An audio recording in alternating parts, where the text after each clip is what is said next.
Hi all, welcome back. எல்லோரும் எப்படி இருக்கீங்க? இங்கே நாங்கள் நல்லா இருக்கோங்க, அல்ஹம்துலில்லாஹ்.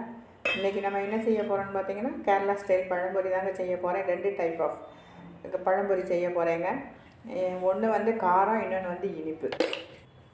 இனிப்பு செஞ்சுருவோமா? ஃபஸ்ட்டு இனிப்புக்கு ஒரு பவுல் வச்சுக்கோங்க. அதில் வந்து மைதா பொடி போட்டுக்கோங்க, அரிசி பொடி போட்டுக்கோங்க, மஞ்சள் பொடி போட்டுக்கோங்க, உப்பு போட்டுக்கோங்க, ஜீனி போட்டுக்கோங்க, கொஞ்சம் ஒரு சிட்டியை வந்து சோடா பொடி போட்டுக்கோங்க. எல்லாத்தையும் நல்லா கலந்து விட்டுக்கோங்க. தண்ணியை ஊற்றி நல்லா கலந்துக்கோங்க. தண்ணி கூடி போயிடக்கூடாது. கூடி போனால் பழத்தில் வந்து மாவு ஒட்டாது. நல்லா கலக்கிக்கோங்க. கட்டி தட்டிடக்கூடாது. கட்டி இல்லாமல் கலக்கிக்கோங்க. அதை வந்து ஒரு 10-15 நிமிஷம் ரெஸ்ட் எடுக்க விட்டுருங்க. அடுத்து காரத்துக்கு செஞ்சுருவோமா? வாங்க. காரத்துக்கு வந்து ஒரு பவுல் வச்சுக்கோங்க. அதில் வந்து நான் ஏற்கனவே பஜ்ஜி பவுடர் செஞ்சு வச்சுருக்கேங்க, வீட்டிலேயே ஹோம்மேடாக. அதை போட்டுக்கிட்டேன். அதை போட்டுக்கோங்க. அதில் வந்துட்டு கொஞ்சம் 2 ஸ்பூன் அரிசி பொடி போட்டுக்கோங்க. தண்ணி ஊற்றி நல்லா கலந்துக்கோங்க.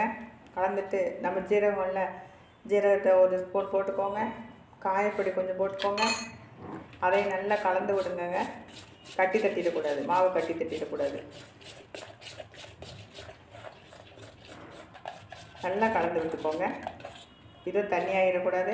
தண்ணியானால் வந்து மாவு வந்து பழத்தில் ஒட்டாது. இதை நல்லா ரெஸ்ட் எடுக்க விடுங்க.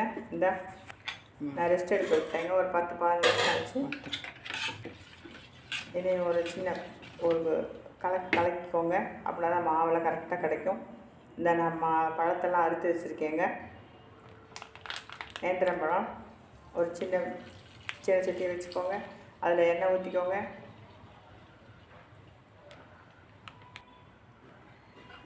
இந்த மாவில் முக்கி போட்டுருவோங்க. பழத்தை வந்து அதில் போட்டு விட்ருவோமா? எண்ணெயில் கையில் தெரிச்சிடாமல் போடணும். எண்ணெய் நல்லா காயணுங்க. இது கொஞ்சம் சூடு குறைவாக தெரியுது. எண்ணெய் நல்லா காயணும். பார்த்து போட்டு விடுங்க. எல்லாத்தையும் போட்டு எடுத்துக்கோங்க. இந்த வீடியோ பிடிச்சிருந்துச்சுன்னா ஒரு லைக், ஒரு ஷேர், ஒரு கமெண்ட், ஒரு சப்ஸ்கிரைப். ஓகேங்க. இதுக்கு முதல்ல போட்ட வீடியோவில் வந்து பார்த்திங்கன்னா நல்லா ஆதரவு தெரிவிச்சிருந்தீங்க. அதுக்கு எல்லாத்துக்கும் என்னோட நன்றிகள். அதுக்கு இன்னொரு தடவை நான் நன்றி சொல்லிக்கிறேன். அதே மாதிரி இப்போ போடுற வீடியோவுக்கும் ஆதரவு கொடுங்க. இனி வரப்போகிற வீடியோவுக்கும் நீங்கள் நல்லா ஆதரவு கொடுங்க. தேங்க்யூ. தேங்க்ஸ் ஃபார் வாட்சிங். மறந்துடாமல் ஒரு லைக் மட்டும் போட்டுருங்க.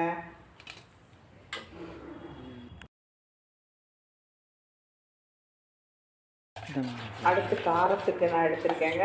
காரத்துக்குள்ளே பஜ்ஜியை போட்டு விட்ருவோமா? வாங்க. இது காரத்துக்கு போட்டிருக்கேன். கையில் தெரிச்சிடக்கூடாதுங்க. எண்ணெய் தெரிக்காமல் போட்டுக்கோங்க. தேங்க்யூ. தேங்க்ஸ் ஃபார் வாட்சிங்.